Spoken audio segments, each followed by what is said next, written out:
the government of Iceland, through its project in the Gambia, implemented the UNDP and presented a conversation on sexual and gender-based violence. It is meant to intensify support to victims for their participation in the process of truth, reconciliation, and reparation commission. Aissatou Tamba has more of that in this report. The national coordinator of the Network Against Gender-Based Violence, Fallu Sow, said in the past, speaking against sexual and gender-based violence was a taboo. However, he said with the help of the service providers in the Gambia, statistics have shown huge changes regarding the number of cases reported from 2015 to 2020. We've realized that there is an increase over the past 5 years in the number of sexual and gender-based violence that are reported. We've recorded over 2,000 cases, to be specific 2,030 cases from 2015 to date. And this year alone we recorded over 72 cases. And of this, most of the cases, around 50% when we calculate it, are sexual violent cases, mostly rape, defilement, and sexually related offenses. He further said most of the perpetrators of this form of violence are men and boys. Over 95% of the victims are women and girls, and about 75% of the victims are also children below 18 years. So also said the 2,030 cases reported are only a few cases reported around the KMC, Banjul, and CRR. Tabunjai Sar, a Chief Reconciliation Officer at the Truth, Reconciliation and Reparations Commission TRRC, said Gambian women need to break the culture of silence, and the only way out for women is to speak up. Because when you speak out, you're not only saving yourself, but you're saving others. Because if a perpetrator is within the community and sexually abusing, for example, a girl child, and this is brushed under the carpet within the context of the culture of silence that we all grew up with, that person will go on not only molesting others, but everybody within that community who is less privileged, who hasn't got the power to fight back, is also affected. Madam Sar said, at the level of the TRRC, 54 men and women have testified and said they have been sexually abused, and there were many forms of violence. On June 30th, the National Gender-Based Violence Helpline 1313 was unveiled by the First Lady, Fatmata Barrow.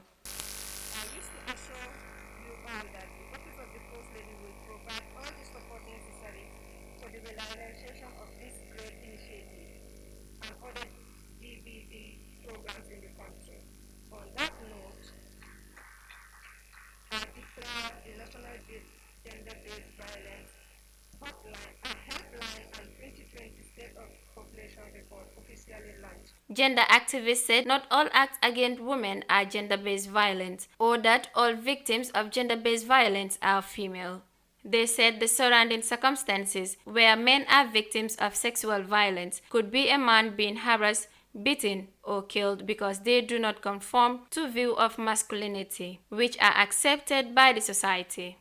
Reporting for Eyeafrica News, I am Aissatou Tamba. Wow, Aissatou Tamba on that report on gender-based violence in the Gambia. Mu nekk loo xam ne dafa doy waar léegi gender-based violence time boobu noonu sax dëgg la jigéen ñi ak xale ndaw yi ñoo gën a affect especially jigéen ñi waaye fu mu nekk nii léegi góor yi sax ñu ngi affect si gender-based violence bi because ñu testify yoon si TRRC bi ñu ne more than 50 men ñu testify dañ wax ne ñoom they are sexually abused in one way or the other, or dañ am gender-based violence maanaam dañ leen dóor, dañ leen torture, saaga or assault in a way like way boo xam ne daal it is sexually related. waaye mu nekk loo xam ne dafa doy waar te Gambia bi fii dañ am suñ aada ak suñ cosaan yi nu mel moo nekk ne façon yi fi yi especially sexual activities duñ ko dee baaxoo di génna di ko waxtaanee di even though nit su la réebee sa recently even though nit su la réebee sa pour nga wax ko sa daf dee nekk problème te soo ko waxee sa mostly cases yu dee happen moo nekk ne parents yi dañ dee wax ne drop nañ case bi because bugguñ seen der mu yaaxu o bugguñ ñu méngoleeg seen bopp si façon yooyu noonu mu nekk loo xam ne daal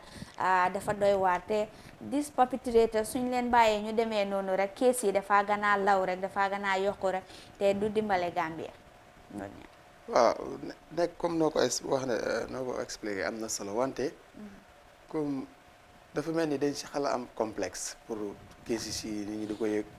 because li problème bi aada bi la ak niñ dëkkee because li nga gis mooy ne li si bari dañ dee rus ak diw pour ñu xoolee la bët boobu so complexe boobu bokk na si li gën a tax gars yi duñ dee report cases yi because dafa nekk bët bu nga xam ne dafa laa toppa yow ba kenn xamut kañ la so te mënoon na see mën a ñàkka because mbir mu bon mu ñaaw la te soo si tegutee boromam lu ñaaw mën na koo dem defaat ëllëg seconde li keneen mën na koo ñëw defaat waaye ñun nag suñu aada ak suñu cosaan moo ñu tënk si loolu ba nga xam ne nii moo ñu gën a tardeel si xeex bi bu ko xeex bi mooy ne bu dalee suñu doom sometimes si biir kër gi mais bi jërbaat la o doom la sometimes ñu ne waaw lii ëpp na duñ ko tëjee fii 10 years dafa tardé o bët bi ñaaw tam dinañ ko xool suñu doom dañ koo daal di mu fal rek. exactly mu daal di. te foog naa problème bi sa ñang foofu la nekk. waaw for the fact ne ñu ne ok xaaral ñu sutura ko. maybe suñ family member la dañ bokk ak moom. wala suñ néeb wala suñ dëkkandoor la ñu sutura ko ñu xam nga ñu jël ko rek ñu xam ne rek ñu laaxa ko rek bu mu génna. te di moo ñuy sutura façon ji di moo la moo happen because su yàggee ñu ko nekk di def dañoo feel ne suñ ko defee sax. dara du ñu dal at the end of the day dañu baalal te dañoo dem continuer suñ normal business te loolu noonu I think ne dafa war a stop fu mu nekk waaw waaye lu naxaree xeex la because dafa dañ ko mooñaale ak doomu aadama waaw parce que xewut léegi dafa bari léegi but lu yàgg xew la si history lu yàgg xew la leneen li mooy ne pour du xotti sutura jàmbur dóor fii nit ki xëy dañ ko waa xam ak yelleefam yooyu tam yoo xam ne ni la yim ñaawlu la te soo ko bàyyi xel si TRRC bi comme niñ ko waxee ñu bëri dem neen fa joytu façon yi leen def yu mel noonu kon yooyu yëpp lu réew mi war a bàyyi xel la te am nañ yaakaar ne askan bi bàyyi neen si xel rawatina ñi nga xam ne ñoo jiite réew mi right now dinañ ci war a bàyyi seen xel gis ne nit ñi dañ leen war a jox seen àq ak yelleef parce que loi mu ngi fi am na loi lu mu jëflante ak ku nga xam ne ni dafa jalgati yoon ñu bàyyi ak loi ak loolu loi lu mu teg si loolu rek da ngaa gis ne yoon kenn du si nekk ba loi boo gis rek ànd na yi si bëri ànd na ak mbootaay xeet yi réew mu nga xam ne amuloo loi yi nga xam ne dafa ànd ak mbootaay xeet da nga ko dee ŋàññi te right now yaakaar naa loi yi nekk si réew mi yi si bëri mu ngi ànd ak li nga xam ne mbootaay xeet bi soxla nañ ko am na si yi nga xam ne sax dañ ko daf daan xew ñi ko def doomu aadama yi mu ngi xew léegi defuñ ko nit ñi donte la yeneen mu ngi xew loolu mënut a ñàkk si nguur waaye ñu gën a bàyyi suñu xel si xeeñ nit ki àqam ak yelleefam jox nit ki cëram ba lu mënta xew ñu bàyyee ko ak loi def mbiram waaye nag mbiri góor ak jigéen seen accident dafa gën a bari na léegi comme que dafa gën a bari pexe bi mooy ne am na lu nga xam ne buñ si jógut pour di weer keesi si nit ñi dégg na àtte neen lii wala ñu teg si ay daan dafa gën a kon because léegi la opportunité gën a am pour loolu pour defin boobu te xale yu ndaw lañ ko dee def léegi la teenagers yoo xam ne amuñ 18 years sax that's it bu ko defee itam jul de way jur itam am nañ si a very big responsibility mooy contrôle njaboot gi because tam xale 18 years from school war de free di taxawaalu feneen pour loolu mu dal ko dafa yomb trop te loolu pour mu dal xale yi fii dafa yomb because xale yi they are free ñu ngi dem si place yi nga xam ne amul sécurité ñu ngi leen di yónni ñii ñi ngay dem jaayi leneen mostly incident yi foofu leneen yeneen nag si biir kër gi la jarbaat yi nga amee rakk yi nga amee foofu la incident bi day xew yooyu nag dañ ko dee mboom waaye dafa nekk cases yi nga xam ne ni dafa yàgg am si àddina bi waaw yàgg na de te time boobu noonu ñun dañ ko dee baaxoo di dégga rek ne am na dëkka bale def na lii te dañ dee jaaxle sax suñu waxee ne maybe for example dañ sexually assault teenage xale bu ndaw koo xam ne 8 years la am or 9 years dañ dee jaaxle ñu yooyu moom feebar la moom yooyu moom fu na feebar la waaye léegi gis nañ ne loolu sax façon yooyu noonu sax mu ngi happen because almost every day every week soo demee si social media bi dangaa gis nit ñi ñu ko post ne waaw kii dañ sexually assault xale bi dañ rape xale bi dañ dugan yi te case yooyu noonu yëpp lu bari si ñoom duñ ko dee investigate te du bari si ñoom sa parents yi ñoo dee tax duñ dee go ahead with the cases because dañ dee wax ne ñoom baalal nañ kooku drop nañ mbiri bugguñ mbiri mu dem si kanam foo ko gis rek yu biir kër yi la waaw waaye si mbedd be yooyu te yi biir kër yi ñoo gën a am problème yooyu dañ koy mëf fal xam nga comme li ñu la wax rek russi ne ñu ne booy diw moo ko réeb so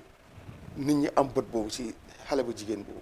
fekk balaa mu fay jógee nag dafa am ñu ko xoolee loolu soo moytu doomam sax bu tooñee nit sax bu màggee bu tooñ nit ñu nettali ko jëloore yaayam waaw so this is the problem so it's like fii perpetrators yi lañ dee gën a so loolu nag protect ne victims yi that's it kàddu yooyu leen dee daw ba comme ñu bari luñ ko dee waxee rek victims yi lañ dee gën a blame perpetrators yi ñoom ñoo nekk di heroes yi ñoo ñi lañ dee celebrate di wax ne ñoo nekk ñu baax ñi and victims yi ñoom ñoo nekk ñu bon ñi because something like that su happen sax ñu bari ñu laa wax ne lu bari victims yi lañ dee laajte loo soloo loolu foo nekkoon lu tax nga nekk foofu time bi wala nga li xam nga blame game bi mostly si victime bi la day fer am na si nga xam ne ni kooku xam na dañ la ëpp doole daan la dal sa kaw def la lu warut kooku kenn waru ko xaas gos ñàkk pexe la gos tayiwut ko te kooku ñu ko ëpp doole ñoo ko def waaye nag am na si nga xam ne tam parents si ñoo da jox opportunité xale yooyu ku war a def loolu daf koo yomb léegi kooku daf doon génn mbedd génnaat balaa mu am mu jël ay fan waaye da nga am na ku nga xam ne loolu mooy jikkoom dafaa génne bunti néegam am doosin bu mu mun a def loolu because am na opportunité ñooñu ñu ngi wóor def lekk loolu tam waaye jur yi am nañ si very big responsibility su ko defee ñu bàyyi xel si njaboot gi tam waaye nag ñi nga xam ne dañoo daanu si xale yi moom daan war na leen li si loi bi wax ñu dëkk ko waaw waaye mu fa li nag tam lii moo ko ëmb comme li ñu fi jógee explain pour bañ kàddu gi dem ba ëllëg ba di ñu koy xoolee kooku ëllëg sa doom sax boo moytu boo yarawul rek dégg sa jëloore